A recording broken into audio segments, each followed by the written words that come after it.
नमस्कार दोस्तों। आज कहानी गोल्ड में सुनिए आशा पांडे जी की लिखी कहानी उलझते धागे। ट्रेन छूटने में 15 मिनट का समय अब भी बाकी है। मैं खिड़की की ओर पीठ टिकाकर बैठी हूँ। आई ओ आई, दो न कुछ खाने को, कहते हुए किसी ने मेरी पीठ को हल्के से ठोक दिया। मैं चौकन्नी होकर सीधी बैठ गई। खिड़की के उस पार से एक बच्चा उचक उचक कर खाने के लिए कुछ मांग रहा है। 7-8 साल की उम्र होगी इसकी। शरीर पर कपड़े के नाम पर बस एक फटा निक्कर है। बाल बेतरतीब ढंग से बढ़े हुए तथा गंदे हैं। पेट इतना पिचका हुआ है कि पसलियों की हड्डियों को भी आसानी से गिना जा सकता है। चेहरे पर धूल मिट्टी, नाक, थूक का अजीब मिश्रण, जिसे देखकर उबकाई आ जाए। वह मुझसे कुछ दे देने की गुहार कर रहा है। उसकी दयनीय आंखें मुझे द्रवित कर रही हैं। उसे देखकर मेरे दिल में उतर आई दया को शायद वह पढ़ और समझ रहा है। इसलिए मेरे सामने बार बार भूख भूख कहकर अपना पेट थपथपा रहा है। मैं पर्स खोलने लगी, किंतु उसी समय पति ने उसे जोर से डांट कर वहां से भगा दिया और मुझे उसको कुछ भी देने से मना किया। मैं किसी प्रकार का कोई तर्क करती, उसके पहले ही वह लड़का डर के मारे वहां से भाग गया। यूं इस तरह की डांट डपट के ये अभ्यस्त होते हैं। एक ही बार डांट खाकर ये भागते भी नहीं, बल्कि झुंझला देने की हद तक ये अपनी मांग दोहराते रहते हैं। पर पति की आवाज में न जाने ऐसा क्या था कि बच्चा उसे सुनकर पल भर भी वहां नहीं रुक सका। पति कह रहे हैं, इन बच्चों को कभी भूल कर भी भीख नहीं देनी चाहिए। भीख देकर हम उन्हें भिखारी बनाने के लिए प्रोत्साहित करते हैं। इतनी आसानी से पैसा खाना मिल जाएगा तो ये मेहनत क्यों करेंगे भला। भीख मांगने की लत पड़ जाएगी इनको। सामने की सीट पर बैठे यात्री पति की बात से सहमत हैं। सोचती तो मैं भी कुछ ऐसा ही हूँ, किंतु उस बच्चे की आंखें बहुत उदास थीं। जरूर भूखा होगा। उसे बिना कुछ दिए भगा देना मुझे अच्छा नहीं लग रहा है। मेरी नजरें खिड़की से हटकर जाते हुए उस डरे सहमे बच्चे का पीछा कर रही हैं। प्लेटफॉर्म के उस पार रेलवे स्टेशन की दीवार से लगकर 20-25 लोगों का झुंड अपने माल असबाब के साथ बैठा है। आसपास कई चूल्हे जल रहे हैं, कई अब भी खामोश हैं। शायद इन चूल्हों की मालकिन लकड़ी, आटा, दाल की तलाश में अब तक भटक रही हो। जिस जगह जाकर वह लड़का खड़ा हुआ है, वहां एक औरत अपने बच्चे को गोद में लेकर लापरवाही से दूध पिला रही है। आंचल सरका हुआ है उसका। उस औरत के सामने एक पुरुष मैले कुचैले गट्ठर पर सिर रखकर अधलेटा पड़ा है। उसका पैर पालथी मारकर बैठी औरत के घुटनों के पास तक फैला है। बीच बीच में वह अपना पैर उठाकर दूध पीते बच्चे के मुंह के पास तक ले जाकर हिला देता है। बच्चे के मुंह से माँ की छाती छूट जाती है। बच्चा कुनमुनाता है, फिर दूध पीने लगता है। पुरुष अश्लील सी हंसी हंसकर औरत की ओर देखता है। औरत मुस्कुरा देती है। एक आध बार तो पुरुष अपने पैरों को उठाकर औरत के कंधे पर लाद देता है। लड़का जो मेरी खिड़की के उस पार से भागता हुआ वहां पहुंचा है, शायद कुछ खाने को मांग रहा है। औरत का ध्यान लड़के की ओर खिंचा तो बाप की क्रीड़ा में व्यवधान पड़ने लगा। बड़ी भद्दी आवाज में पुरुष ने लड़के को गाली दी। औरत पुरुष से कुछ कह रही है। उसकी बात तो समझ में नहीं आ रही, किंतु आवाज बड़ी कर्कश है। पुरुष उस औरत की बातों का समर्थन कर रहा है या प्रतिकार, समझ में नहीं आ रहा है। किंतु अब तक का प्रेमपूर्ण समय लड़के के वहां पहुंच जाने से कुछ कलह में जरूर बदल गया है। अचानक वह पुरुष अपने दाहिने हाथ को घुमाकर बड़ी लापरवाही से लड़के की ओर कुछ उछालता है, जो लड़के के कंधे से लुढ़कता हुआ नीचे जमीन पर गिर जाता है। लड़का झुककर उसे उठा लेता है और अपने हाथ में लटकाकर खुशी से गोल गोल नाचने लगता है। आसपास खड़े कुछ बच्चे भी उस लड़के को घेर लेते हैं। सब खुश हैं, उछल रहे हैं, ताली बजा रहे हैं। क्या हो सकता है ये? खाने की कोई चीज या खिलौना? मैं दिमाग पर जोर डालकर बड़े ध्यान से बच्चे के उस हाथ को, जिसमें वह उस वस्तु को लटका रखा है, देखने लगती हूँ। कुछ चुलबुलाहट हो रही है। अरे, यह तो कोई पक्षी है। एक नहीं, 4-5 हैं।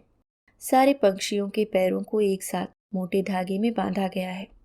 यह लड़का पक्षियों के बंधे पैरों को पकड़कर उन्हें उल्टा लटकाकर नाच रहा है। विवश पक्षी रह रहकर पंख फैलाने का प्रयास कर रहे हैं।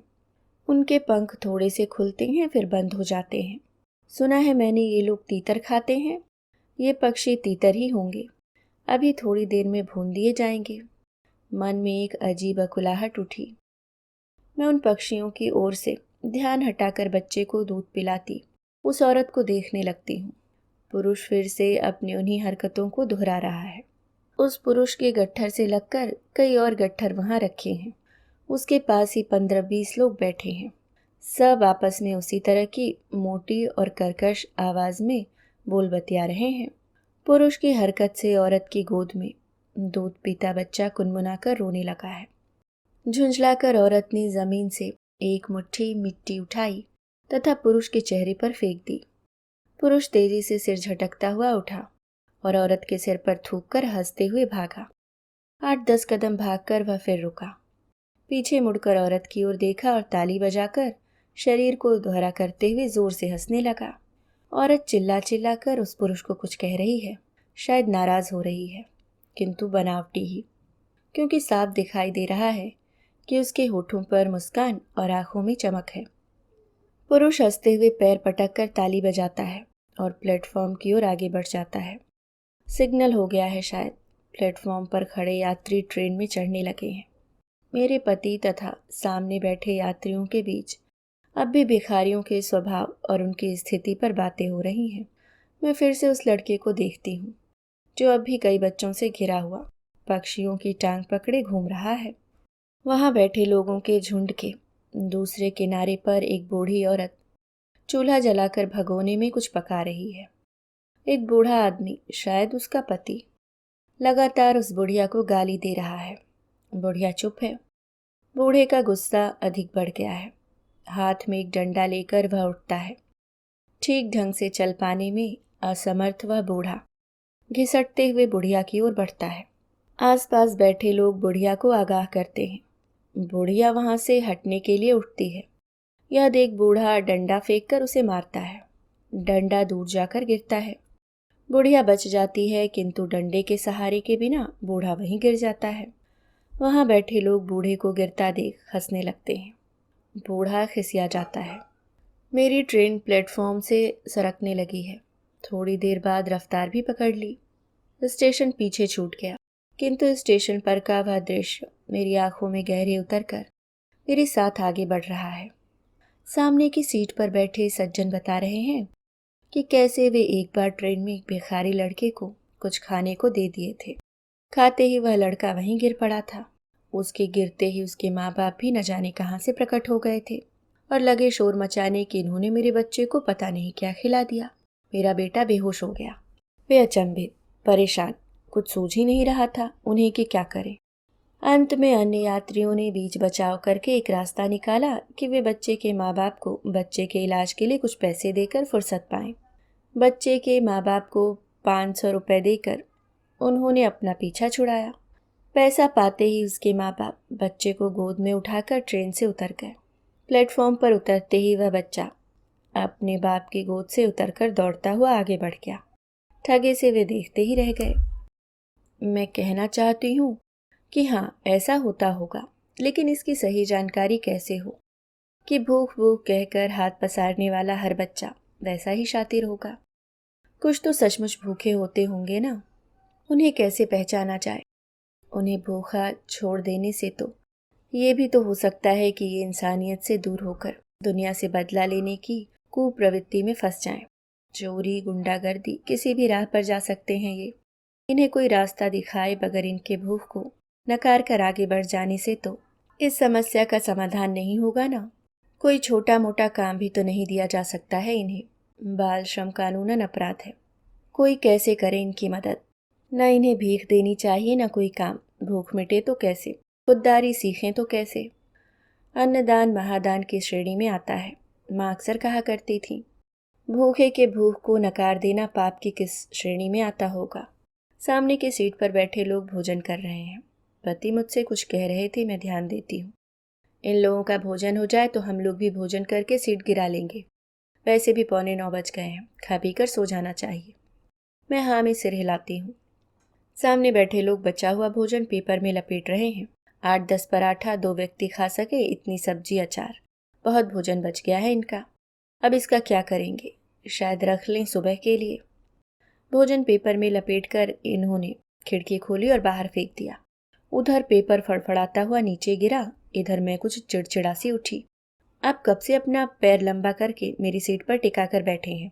ये भी नहीं सोच रहे हैं कि मुझे कितनी असुविधा हो रही होगी। बड़ी तत्परता से सामने बैठे व्यक्ति ने अपने पैर हटा लिए, किंतु मैं भीतर ही भीतर अब भी झुंझला रही हूँ। हम लोग भी अब अपना टिफिन निकाल लिए हैं। पति ने भोजन करना शुरू कर दिया। भूख मुझे भी लगी है, किंतु मन बुझा है। बच्चा अब भी याद आ रहा है। ट्रेन दौड़ रही है।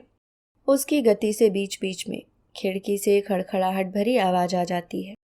मैं चौंक कर खिड़की की ओर देखने लगती हूँ। लगता है जैसे वो बच्चा ही खिड़की को खड़खड़ा कर मुझसे भोजन मांग रहा है। पति पूछते हैं, तबीयत ठीक नहीं लग रही है क्या? मैं चुप हूँ। भोजन हो जाने के बाद पति सीट बिछा देते हैं। सो जाओ, दिन भर की थकान होगी, नींद मिल जाएगी तो सुबह अच्छा लगेगा। मैं अपनी सीट पर लेट जाती हूँ। डिब्बे में कुछ लोग सो चुके हैं तो कुछ लोग सोने की तैयारी कर रहे हैं। बत्तियां जलाई बुझाई जा रही हैं। सामने की तीनों सीट से खर्राटे की आवाज आ रही है।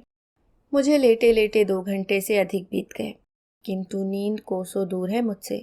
रह रह कर पीछे छूटा स्टेशन याद आ रहा है। उफ, प्रेम का कितना विभत्स दृश्य था वह।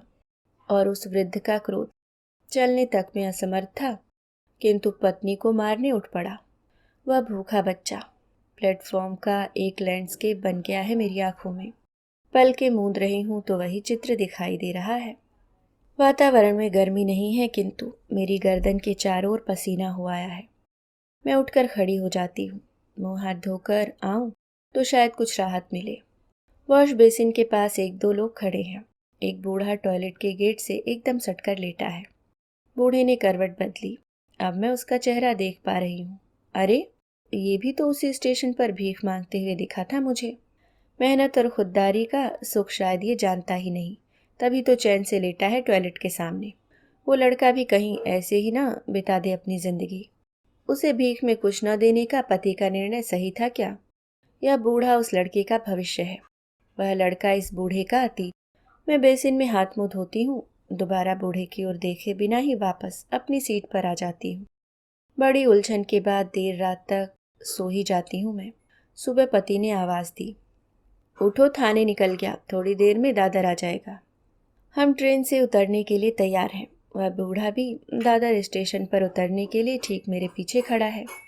स्टेशन पर उतरकर हम लोग अपना बैग खींचते हुए कुछ कदम आगे बढ़े ही थे कि उस बूढ़े के चिल्लाने की आवाज़ आई।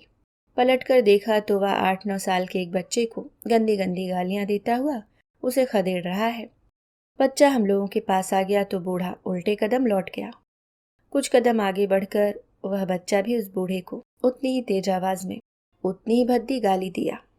बच्चे की गाली बूढ़े तक पहुंची या नहीं ये तो पता नहीं, किंतु बदला ले लेने का संतोष बच्चे के चेहरे पर तैर गया। अब वह मुझसे कुछ दे देने की मनुहार करते हुए मेरे पीछे पीछे चलने लगा। पति कुछ आगे बढ़ गए हैं। बच्चा मुझसे पैसा मांगते हुए मेरे साथ साथ चल रहा है। मैं टिकट निकालने के लिए पर्स खोलती हूँ। 20 का एक नोट हाथ में आ जाता है। मैं उसे बच्चे को पकड़ा देती हूँ। बच्चा नोट पाकर खुश हो जाता है और मेरा साथ छोड़ देता है। मैं आश्चर्य में हूँ, यह कैसे संभव हुआ? मैंने तो टिकट निकालने के लिए पर्स खोला था। नोट निकालकर बच्चे को कैसे पकड़ा दिया मैंने? क्या यह घूंटी में पिलाया माँ का संस्कार था? उस लड़के को पैसा देते ही बेचैनी कुछ कम कैसे हो गई? वैसे एक प्रश्न अब भी मेरे साथ बना है कि पैसा देकर मैंने उस बच्चे की भूख मिटाई या उसे उस बूढ़े जैसा जीवन दिया। अभी आप सुन रहे थे आशा पांडे जी की लिखी कहानी उलझते धागे।